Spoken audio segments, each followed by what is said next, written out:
Conferencia General de 1895. Mensaje del tercer ángel. Sermón número 23. Cristo, nuestro abogado. Pastor Alonso Trevor Jones. En el tema precedente hice referencia a un testimonio relativo a esa lucha entre los poderes espirituales. Lo vamos a leer ahora, dado que no solo se refiere a dicho conflicto, sino particularmente a un aspecto de nuestro estudio. La necesidad que tenemos de obtener la victoria dependiendo exclusivamente del poder del derecho. No debemos hesitarnos, actuar con desmesura ni cosa similar. Al contrario, debemos aferrarnos al principio y dejar que permanezca, confiando en él para obtener la victoria. En estos tiempos de especial interés, los guardianes del rebaño de Dios debieran enseñar que los poderes espirituales se hallan en controversia. No son seres humanos los que están creando la intensidad de sentimientos existente en el mundo religioso. El poder de la sinagoga espiritual de Satanás está inspirando a los elementos religiosos del mundo, haciendo que hombres tomen acciones decididas para imponer los avances que Satanás ha obtenido, dirigiendo al mundo religioso en decidida lucha contra aquellos que hacen de la palabra de Dios su guía y único fundamento de doctrina. Los esfuerzos maestros de Satanás tienen ahora por objeto convocar a todo principado y poder que pueda emplear para controvertir las demandas obligatorias de la ley de Jehová. Especialmente el cuarto mandamiento, que define quién es el creador de los cielos y la tierra. El hombre de pecado ha intentado cambiar los tiempos y la ley. ¿Pero lo ha logrado? Esa es la pregunta. Roma, junto a todas las iglesias que han bebido de su copa de iniquidad al procurar cambiar los tiempos y la ley, se han exaltado por encima de Dios y han derribado el gran memorial de Dios, el sábado del séptimo día. El sábado debía representar el poder de Dios en su creación del mundo en 6 días, y en su reposar en el séptimo. Por tanto, Jehová bendijo el sábado y lo santificó. Éxodo 20 versículo 11, debido a que en él reposó Dios de todas las obras que había creado y hecho. El objetivo de la obra maestra del gran engañador ha sido suplantar a Dios. En sus esfuerzos por cambiar los tiempos y la ley, ha estado orando para mantener un poder en oposición a Dios, y por encima de él. Esa es la pregunta. Ahí están los dos grandes poderes confrontados entre sí. El príncipe de Dios, Jesucristo, y el príncipe de las tinieblas, Satanás. Aquí está el conflicto declarado. Solo hay 2 bandos en el mundo, y cada ser humano se alistará bajo una de estas 2 banderas, la bandera del príncipe de las tinieblas o la bandera de Jesucristo. Ellen White, Boletín Conferencia General, 4 de marzo de 1895. Pero si recurrimos a cualquier forma de fuerza a fin de lograr el derecho, ¿significa ponernos de qué lado, en el conflicto? Del lado del poder de la fuerza contra el derecho. Y se trata del lado equivocado, al margen de cuál sea nuestra profesión. Pero adherirse firmemente al principio del derecho en contra de la fuerza, al principio del derecho en sí mismo para el logro de la victoria, eso es estar del lado de la divinidad. Dios inspirará con su espíritu a sus hijos leales y verdaderos. El Espíritu Santo es el representante de Dios, y será el poderoso agente en nuestro mundo para ligar a los leales y verdaderos en fardos para el granero del Señor. También Satanás se halla en intensa actividad, reuniendo sus fardos de cizaña, de entre medio del trigo. La enseñanza de todo verdadero embajador de Cristo es ahora el asunto más serio y solemne. Estamos implicados en una contienda que no ha de cesar hasta que se haya tomado la decisión final por la eternidad. Recuerde todo discípulo de Cristo que, no tenemos lucha contra sangre y carne, sino contra principados, contra potestades, contra los gobernadores de las tinieblas de este mundo, contra huestes espirituales de maldad en las regiones celestes, Efesios 6 versículo 12.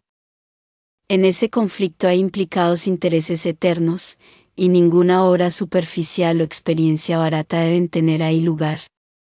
El Señor sabe librar de tentación a los piadosos, y reservar a los injustos para ser castigados en el día del juicio, mientras que los ángeles, que son mayores en fuerza y en poder, no pronuncian juicio de maldición contra ellos delante del Señor. Segunda de Pedro 2 versículos del 9 al 11. Vemos aquí el principio de que no tenemos reproche alguno, ninguna acusación que presentar contra nadie, o contra cualquier oposición que se ejerza en nuestra contra. Creemos en la verdad que predicamos. El poder está en ella, no en nosotros. No provee solamente su defensa, sino la nuestra. Y para nada debemos defenderla condenando a otros. El Señor quiere que toda inteligencia humana puesta a su servicio se abstenga de la severa acusación y de la amarga queja. Se nos instruye a que caminemos prudentemente para con los de fuera. Dejad a Dios la obra de condenar y juzgar. Se trata siempre de lo mismo, la propia verdad ha de ser su defensa, el propio derecho ha de sustentarse a sí mismo, y a nosotros. Cristo nos invita. Venid a mí todos los que estáis trabajados y cargados, y yo os haré descansar. Llevad mi yugo sobre vosotros y aprended de mí, que soy manso y humilde de corazón, y hallaréis descanso para vuestras almas. Mateo 11 versículos 28 y 29. Todo aquel que oye esta invitación tomará su yugo con Cristo. Hemos de manifestar en todo tiempo y lugar la mansedumbre y humildad de Cristo. Entonces el Señor asistirá a sus mensajeros y los hará sus portavoces, y aquel que es portavoz de Dios no pondrá jamás en labios de seres humanos palabras que la majestad del cielo no emplearía en su contienda con el diablo. Nuestra única seguridad está en recibir divina inspiración del cielo. Solo eso puede calificar a los hombres para ser colaboradores con Cristo. Avancemos ahora algo más en el estudio de ese principio. Como vimos en el tema precedente, el poder de la fuerza en contra del derecho tomó posesión de este mundo mediante el engaño, sometiendo a su poder a aquel bajo cuyo dominio había sido puesto el mundo. El Señor, el Dios de los cielos, no ha querido recurrir al poder de la fuerza para quitar ese dominio de las manos de Satanás, a pesar de que éste lo ostenta de forma ilegítima. No habría habido injusticia en caso de recuperarlo por la fuerza. Pero esa no es la forma de proceder de Dios, y ese es el tema de nuestro estudio. Voy a hacer una afirmación en la que se podrá meditar por la eternidad.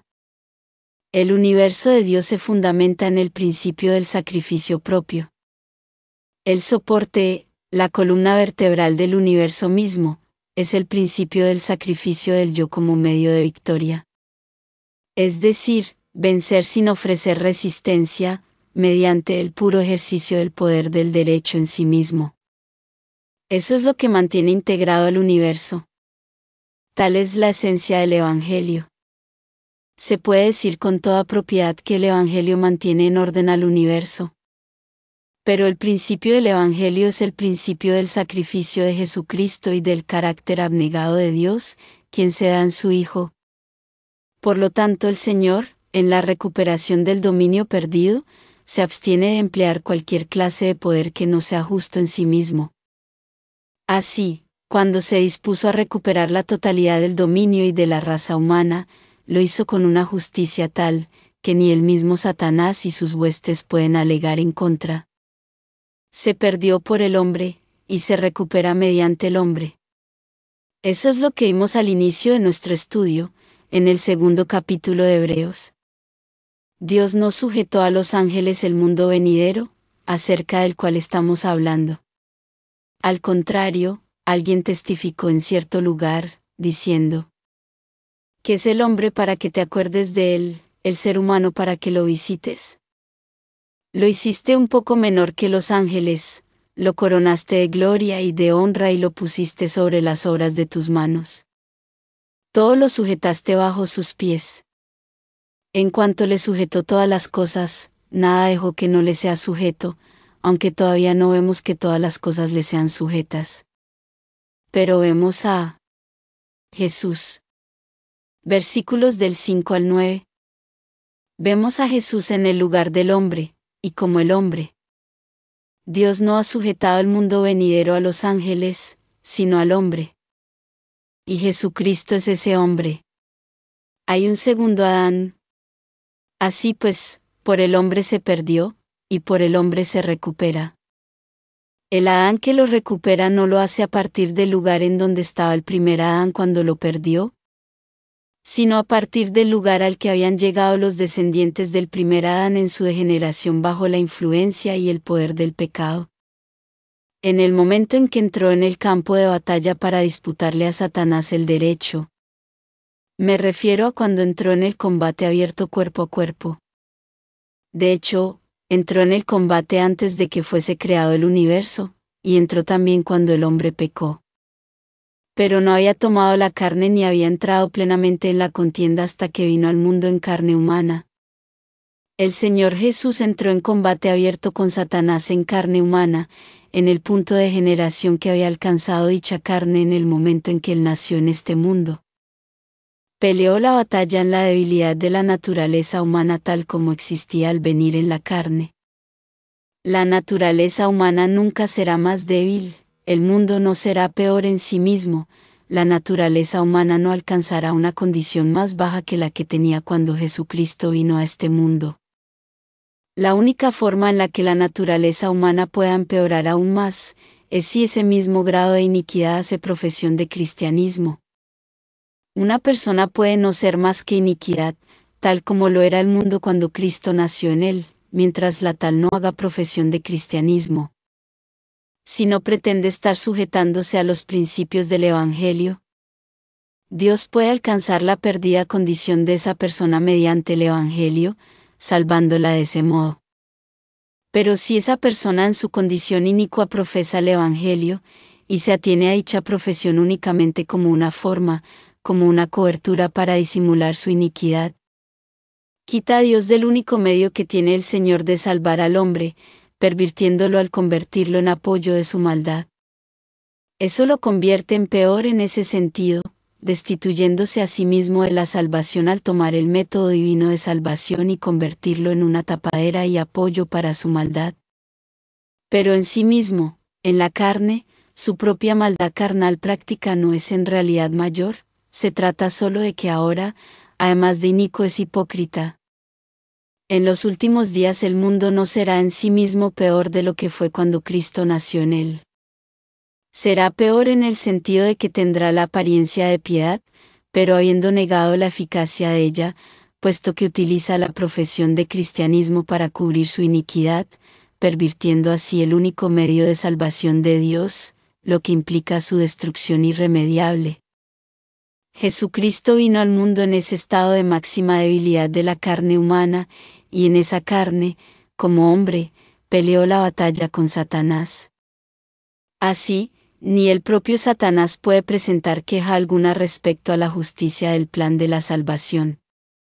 Satanás engañó y venció al hombre, tal como éste estaba gloria e imagen de Dios, con toda bendición, poder y bondad divinas de su parte. Cuando ese segundo Adán viene en carne humana, en el punto al que Satanás había llevado a toda la raza humana mediante el pecado, entrando en la contienda en esa situación de debilidad, Satanás no puede objetar injusticia alguna.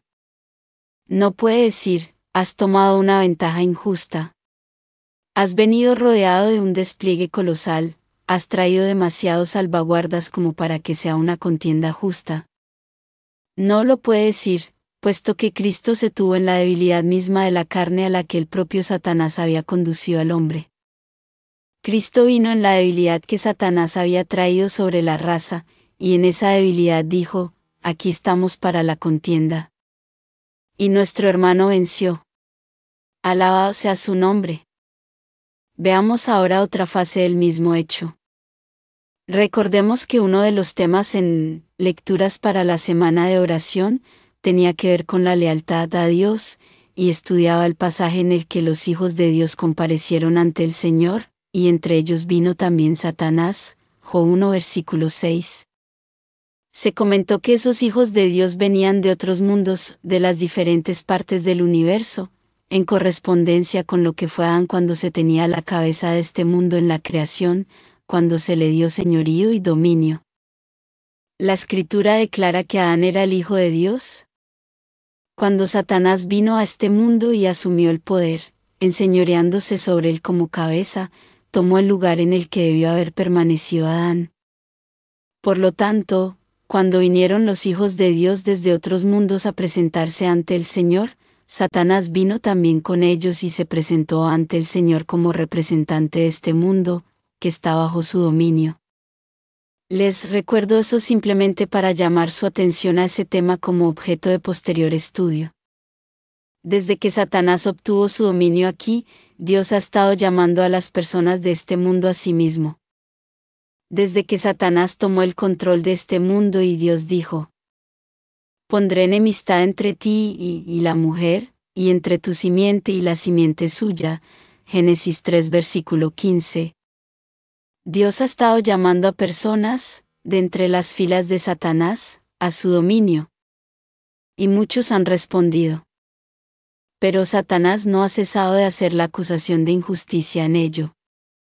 Esta ha sido su continua protesta: estos son mi legítima conquista, y tú los estás llevando a ti. ¿Con qué derecho lo haces, siendo que fui yo quien ganó? Así, cuestiona el derecho de Dios a obrar de ese modo, tanto como aquellos a quienes Dios llama a este mundo a sí mismo. Los acusa día y noche delante de Dios, diciendo: son míos, me pertenecen en justicia, están cargados de pecados y su maldad es evidente. Sin embargo tú los llamas, los justificas y los sostienes ante el universo, pretendiendo presentarlos como si hubiesen sido buenos todo el tiempo.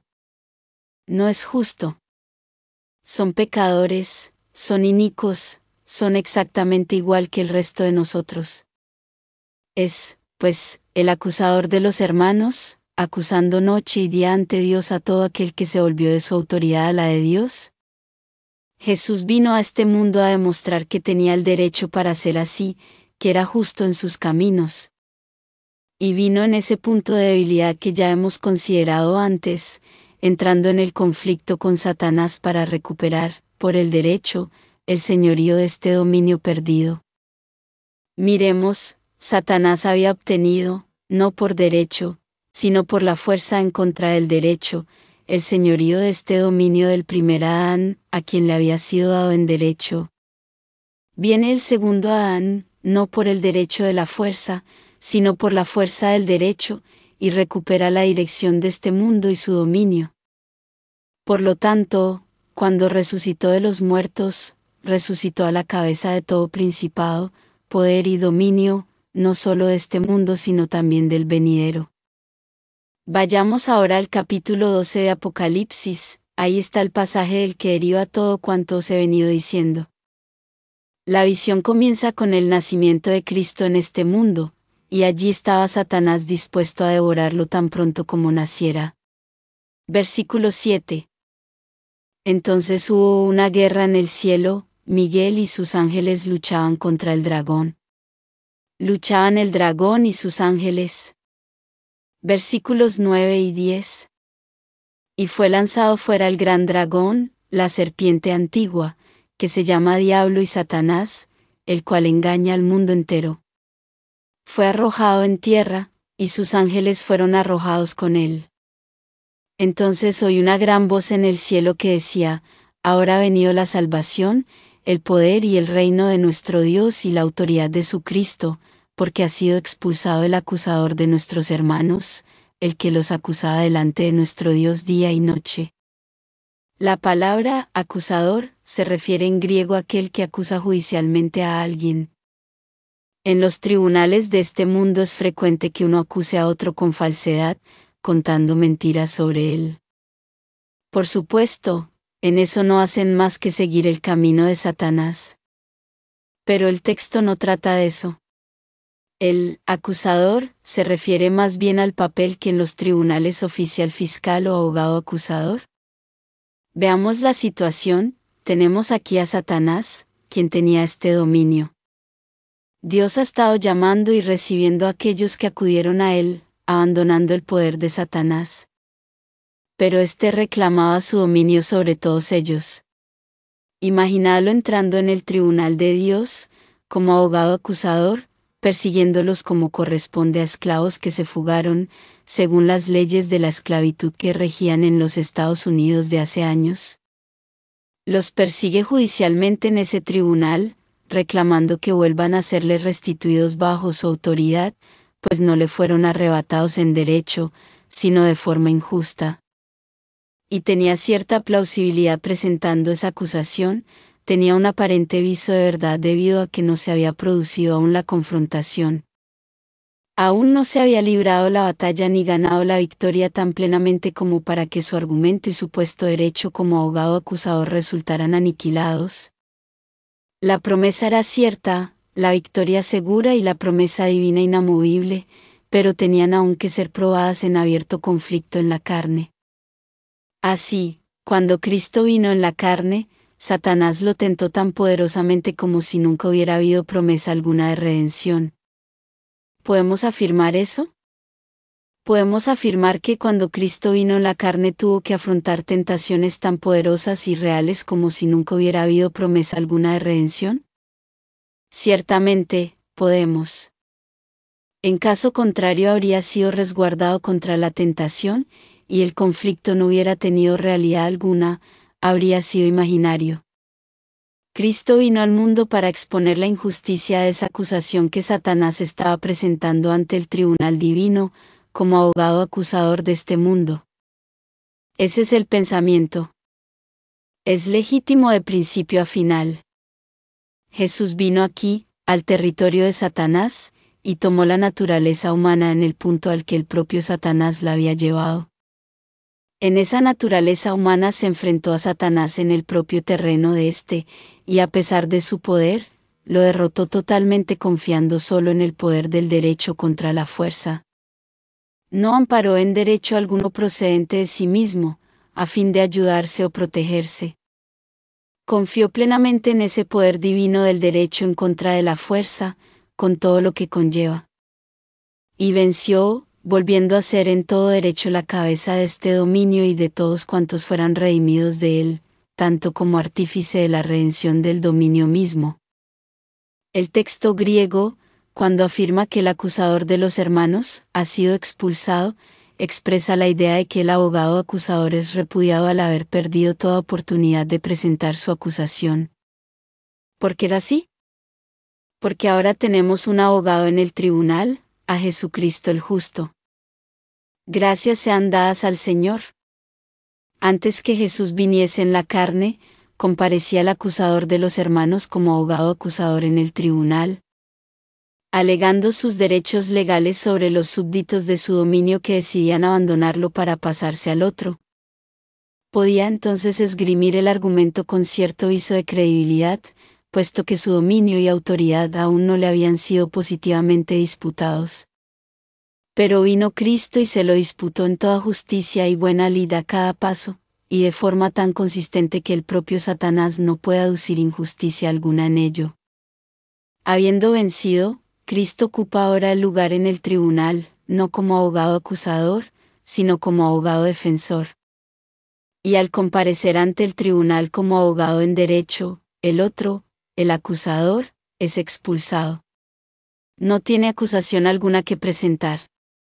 Es así de maravilloso. Estas cosas os escribo para que no pequéis. Pero si alguno ha pecado, ¿puede actuar todavía el acusador? ¿Puede intervenir aún como abogado acusador? Ahora bien, ahora abogado tenemos para con el Padre, a Jesucristo, el justo, y mediante su oficio en el tribunal, resulta repudiado y expulsado aquel abogado acusador. Me alegro de que sea así. Tal es el valor de nuestro abogado en el tribunal. Expulsa al acusador, tomando el caso en sus manos. Alabado sea el Señor. Llegamos ahora a otro punto, a propósito de la cuestión que se ha suscitado en las mentes de algunos cuando la otra noche afirmamos que el Señor Jesús no volverá a ser en el cielo en todo respecto igual que antes. La cuestión es la siguiente, dice la Escritura, la leímos la otra noche. Padre, glorifícame tú al lado tuyo, con aquella gloria que tuve contigo antes que el mundo existiera. Juan 17 versículo 5. Eso se cumplirá. Esa gloria que tuvo antes que el mundo existiera es ahora suya, y lo será por la eternidad. En las páginas 331 y 332 del boletín encontrarán el testimonio que les leí acerca de la humillación de Cristo. El que era en forma de Dios tomó la forma de hombre. Fue todo el tiempo Dios en la carne, pero no se manifestó como Dios. Se despojó de su forma de Dios, y en su lugar tomó la forma y apariencia de hombre. Depuso temporalmente la forma de las glorias de Dios. Veamos la distinción. Depuso temporalmente la forma de las glorias de Dios. Sin embargo, se despojó por la eternidad de su propia forma de Dios. Ese es también el contraste que encontramos en las Escrituras. Siendo en forma de Dios, tomó la forma de hombre. Más adelante en el boletín, en su página 382, leemos estas palabras del testimonio. Llevando nuestra forma humana ante el trono del Padre por las edades eternas. ¿Lo entienden? La diferencia no está en la gloria, sino en la forma sobre la que se manifiesta y reposa esa gloria, y mediante la cual resulta reflejada. Hay algo más que viene junto a ese pensamiento. ¿Cristo era en la forma de Dios? Eso lo depuso, se vació de ello. Lo abandonó para siempre. Nunca más aparecerá en esa forma. Llevará nuestra forma humana ante el trono del Padre por las edades eternas. Y la gloria que tuvo cuando estuvo en la forma de Dios, la trae a nuestra forma humana. Yo les he dado la gloria que me diste, Juan 17 versículo 22. Nos ha concedido la gloria de Dios por la eternidad a nosotros, a la forma humana, a la carne humana. No significa rebajar a Cristo, sino exaltarnos a nosotros. La divinidad no resulta rebajada, sino que la humanidad queda exaltada y glorificada. Lejos de traerlo a Él a la humanidad allí en donde estamos, nos eleva por la eternidad hasta donde Él está. Lejos de privarlo de su gloria y de situarlo donde estamos nosotros, sin gloria de ninguna clase, Él dejó su gloria por un tiempo y vino a ser nosotros, tomando nuestra forma para siempre a fin de que Él, en esa forma, y nosotros en Él, seamos exaltados a la gloria que tuvo antes que el mundo existiera. Todavía hay algo más. ¿Cómo se llevó a cabo la controversia con Satanás? En nuestra forma humana, en mi forma, en mi naturaleza, en la nuestra. ¿En favor de qué parte del universo de Dios tuvo lugar esa controversia? ¿Cuánto Él estaba implicado? La totalidad del mismo. Así, en este mundo, y en nuestra forma y carne, es como se desarrolló el conflicto y peleó la batalla. Así fue como se ganó la victoria que afecta a todo el universo. Todo el universo estaba ahí implicado. De una forma u otra habría de ser afectado por sus resultados.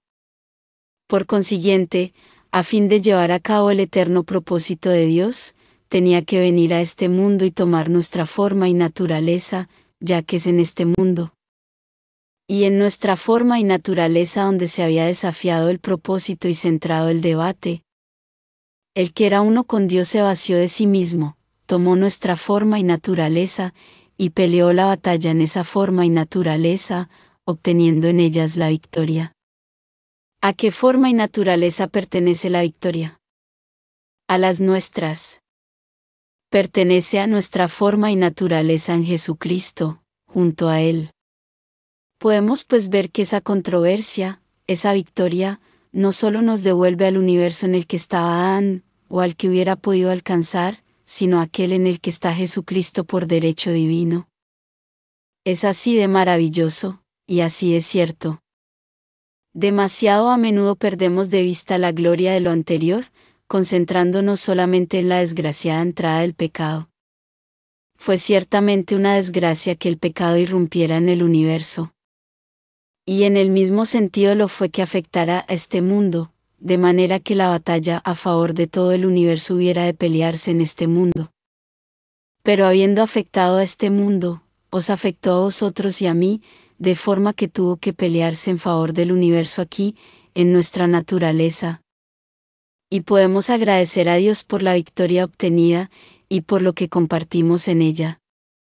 Podemos, pues, ver que no es todo una desgracia, puesto que Dios es poderoso para convertir nuestros grandes infortunios en las mayores victorias. Habría constituido la peor desgracia para nosotros si no hubiera habido redención. Pero cuando Dios interviene, convierte nuestras peores desgracias en las mayores victorias. Y esa gran desgracia para el universo, Dios la convierte en la mayor victoria en su favor. La convierte en el más absoluto y eterno triunfo del universo. Cristo se vació a sí mismo de la forma de Dios, y tomó nuestra forma humana. Se vació de la naturaleza de Dios, y tomó nuestra naturaleza humana. En ello trajo la divinidad a la humanidad, propició que la humanidad conquistara a Satanás y al pecado. En contra de todo el poder de Satanás, Cristo obtuvo la victoria en nuestra naturaleza humana, por lo tanto, no solo dice: Padre, glorifícame tú al lado tuyo, con aquella gloria que tuve contigo antes que el mundo existiera, Juan 17 versículo 5. Sino también: yo les he dado la gloria que me diste, versículo 22. En lugar de llevarlo a Él por la eternidad al lugar en que estábamos, lo que hizo fue llevarnos por la eternidad al sitio en donde Él está. Gracias a Dios por su don inefable. Segunda de Corintios 9 versículo 15. Tenemos un abogado en el santuario celestial que actúa allí en pleno derecho en favor nuestro, expulsando al abogado acusador que de otra forma nos acusaría ante Dios día y noche. Gana nuestras causas debido a que ganó ya. Siendo en forma de Dios, se anonadó a sí mismo y tomó forma de siervo. Y, hallándose en la condición de hombre, se humilló a sí mismo, haciéndose obediente hasta la muerte, y muerte de cruz. Por eso Dios también lo exaltó sobre todas las cosas y le dio un nombre que es sobre todo nombre, para que en el nombre de Jesús se doble toda rodilla de los que están en los cielos, en la tierra y debajo de la tierra, y toda lengua confiese que Jesucristo es el Señor, para gloria de Dios Padre. Filipenses 2 versículos del 8 al 11. Es ahora nuestra delicia arrodillarnos ante Él, lo será ciertamente en aquel día, para gloria suya. Pero sea que lo haga ahora, o que no, en aquel día en que a Jesucristo le sea colocada su triunfal corona ante todo el universo y en favor del mismo, toda rodilla, desde la de Lucifer hasta la del último ser humano que lo haya rechazado, se doblarán igualmente y confesarán que Jesucristo es el Señor, y lo harán para gloria de Dios Padre. En aquel día toda lengua confesará en el universo la divinidad de la verdad y la eterna justicia del principio del derecho en contra de la fuerza,